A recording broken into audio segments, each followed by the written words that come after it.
Hi guys, Jenny from Bear Wellness. 6:30 in the morning.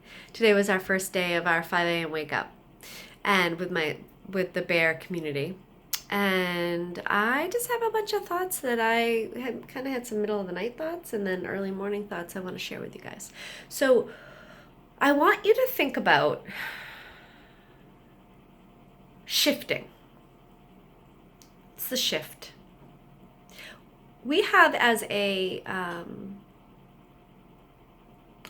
a whole, the human collective, we've been really off, right? So we've been in this weight loss war for a long time, right? So ever since we kind of started to realize that humanity was getting fatter and more unhealthy and more sedentary, we've taken the model, the medical model, and our current paradigm of thought in the medical model is very much a mindset of war against a organism that has systems that are kind of, although obviously we understand that we're multifactorial and that our systems are all interconnected, but we forget, like, our systems are interconnected. We're one being, and then this being also interacts with its environment.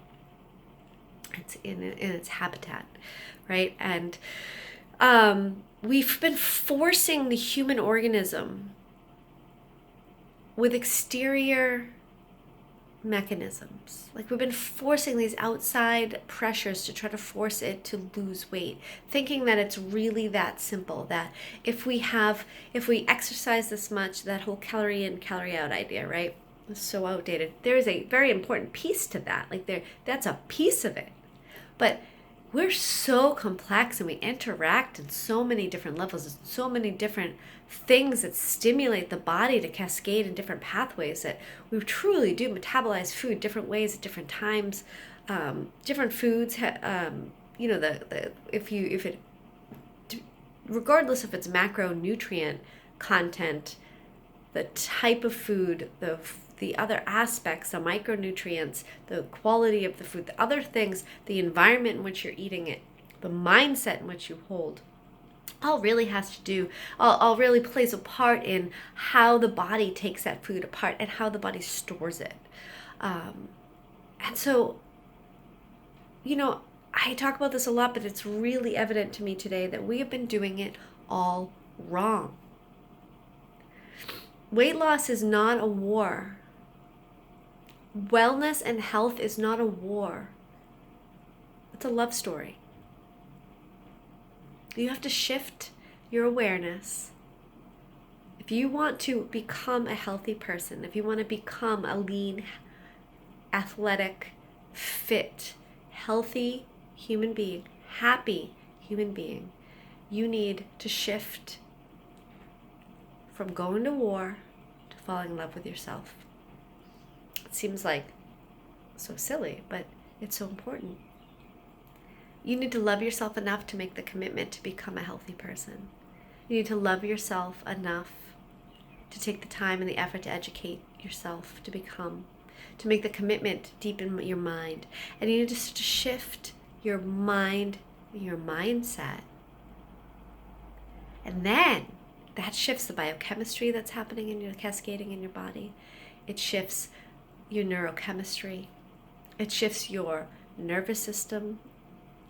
You start to feel happier. You start to have more energy. You build up your mental health. Because if you're coming from a place of war, and you're coming from a place of discontent, and you're coming to your place where you're abusing yourself in your head on a regular basis about your health and your body, it makes it that much more difficult to overcome the obstacles. But if you shift just a little bit so that you're able to see this as nurturing and caring and loving of yourself, it's going to be a lot easier to make these shifts, to make these changes. So it's not about counting macros and having an app on your phone and putting all of the food that you do in. It's not about spending your entire Sunday food prepping. I'd rather see you learning how to relax deeply, and how to talk to yourself in a kind, wonderful way, how to find your purpose and your mission in life. Okay. And then eat real food.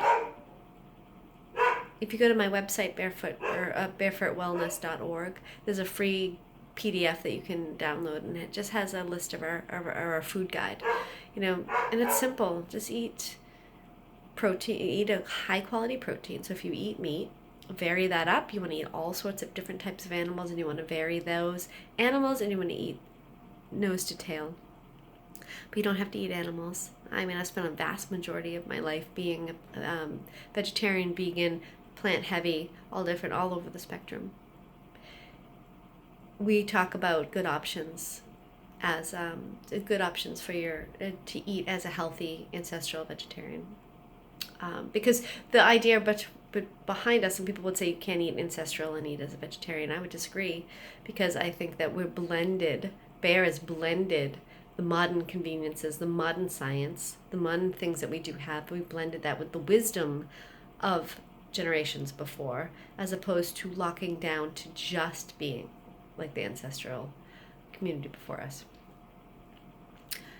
Vegetables, you have to eat vegetables. Don't tell me that you don't like them. Keep going, keep trying, eat them. If you don't eat vegetables, then you're going to have a bias towards eating grains. And grains, just there are some like some people can tolerate some quinoa, some wild rice, some sprouted grains. But most, especially at the beginning of our journey, can't tolerate them. And they have to be those high quality ancient grains. They can't be these refined processed grains.